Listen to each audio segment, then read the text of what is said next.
اسی طرح حضرات وقار یہ تو مسلم شریف تھی. اب اگر آپ اسی طرح آپ سنن نسائی اٹھا کے دیکھیں یا سنن ابی داود شریف، میں آپ کے سامنے وہ احادیث بیان کرتا ہوں. یہ ہے میرے سامنے سنن نسائی، یہ حدیث نمبر ہے 1301. حدیث نمبر کیا ہے؟ 1301. حضرات وقار آپ یہ یاد رکھیں، یہ احادیث محدثین لے کے آتے ہیں، جیسے کہ امام بخاری، امام مسلم، امام نسائی، امام ابو داود، امام ترمذی، امام احمد بن حنبل، دیگر محدثین جو احادیث نقل کرتے ہیں. بعض دفعہ ہوتا یہ ہے کہ محدثین صرف احادیث ایک موضوع سے ریلیٹیو احادیث نقل کرتے جاتے ہیں، ایسے ہی ہوتا ہے. اور بعض دفعہ حضرات وقار ایسا بھی ہوتا ہے کہ محدثین ان احادیث کے اوپر باب باندھتے ہیں، باب، جیسے کہ میں نے امام بخاری کا باب آپ کے سامنے بیان کیا. باب باندھنے سے مراد وہ یہ ہوتی ہے کہ وہ احادیث سے کیا احکام اخذ کر رہے ہیں یا احادیث سے کیا احکام نکل رہے ہیں، وہ باب کے اندر نکل کر دیتے ہیں، باب باندھ دیتے ہیں، نیچے پھر وہ اس سے ریلیٹیو حدیث نکل کر دیتے ہیں، جیسے کہ امام بخاری کے حوالے سے آپ کے سامنے بیان ہوا. اسی طرح حضرات وقار اگر آپ یہ سنن نسائی شریف اٹھا کے دیکھیں تو سنن نسائی کے اندر بھی امام نسائی جو ہیں انہوں نے باب باندھے ہیں، ابواب کو باندھا ہے. امام نسائی کے جو ابواب ہیں وہ بھی ہمیں یہ بتاتے ہیں کہ یہ جو دعائیں ہیں ان کا تعلق آخری تشہد کے ساتھ ہے، پہلے تشہد میں دعا نہیں ہے.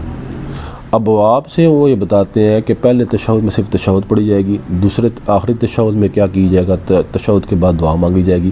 اور اسی طرح آخری تشہد میں نے درود پاک کا ذکر کیا اور آخری تشہد میں دعا کا ذکر کیا.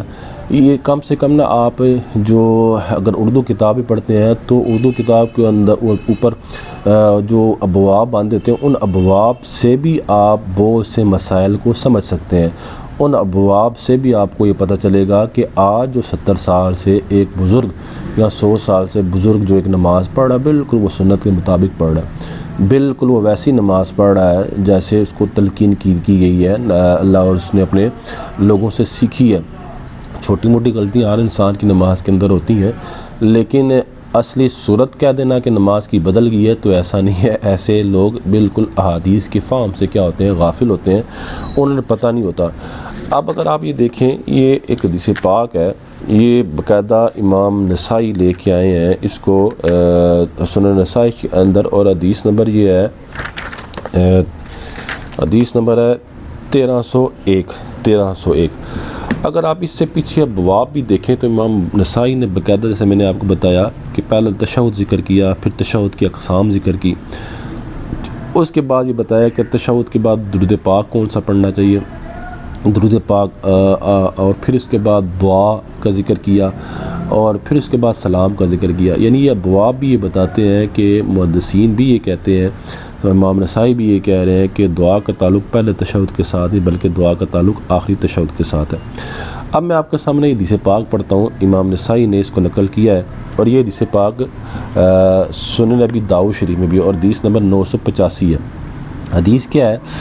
ایک صحابی حضرت محجن بن ادرا وہ یہ کہتے ہیں کہ ان رسول اللہ صلی اللہ علیہ وسلم داخل المسجد، کہ نبی علیہ السلام مسجد میں داخل ہوئے، اذا رجل قد قضا صلاتہ وہو یتشہد، کہتے ہیں نبی علیہ السلام مسجد میں داخل ہوئے تو اذا رجل قد قضا صلاتہ، ایک شخص اپنی نماز کو مکمل کر چکا تھا، وہو یتشہد، اور وہ تشہد پڑھ رہا تھا، یعنی اذا رجل قد قضا، وہ اپنی نماز مکمل کر چکا تھا اور تشہد پڑھ رہا تھا.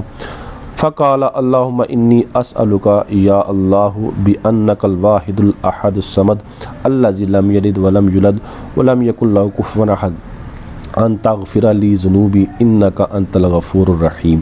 یہ اس نے دعا مانگی. یہ یعنی حضرت محجن بن ادرا کہتے ہیں کہ نبی علیہ السلام مسجد میں آئے تو ایک شخص اپنی نماز مکمل کر چکا تھا اور تشہد پڑھ رہا تھا، اور اس کے بعد اس نے یہ خاص دعا مانگی، قال رسول اللہ صلی اللہ علیہ وسلم قد غفر له ثلاثا، تو نبی علیہ السلام نے 3 دفعہ فرمایا کہ اس بندے کی بخشش ہوگی یا اس بندے کو بخش دیا گیا ہے. یہ 3 دفعہ آپ نے جملہ فرمایا.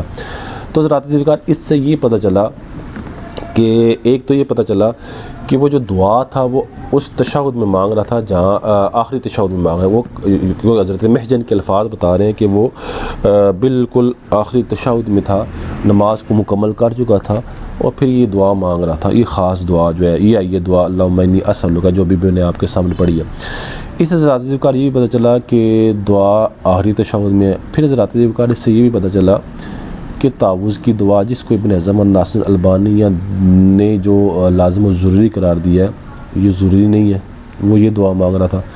پھر سے یہ بھی پتہ چلا حضرات ذکر کوئی خاص دعا بھی اس میں لازم و ضروری نہیں ہے، دعا وہ یہ دعا مانگ رہا ہے اور اس نے کیا کیا، یہ والی دعا مانگی، تعوذ کی دعا نہیں مانگی۔ نبی علیہ السلام نے اس کو یہ نہیں کہا کہ بھی تو نے تعوذ کی دعا نہیں مانگی لہٰذا تو کیا کر، نماز کو دوبارہ لٹا، بلکہ نبی علیہ السلام نے اس کو کیا کیا کہ اس کو آپ نے فرمایا کہ جو اس نے دعا مانگی ہے اللہ تبارک و تعالیٰ نے اس کو بخش دیا گیا، 3 دفعہ آپ نے فرمایا۔ تو اس سے پتہ چلا ذکر تعوذ کی دعا، خاص تعوذ کی دعا مانگنا لازم و ضروری نہیں ہے۔ اسی طرح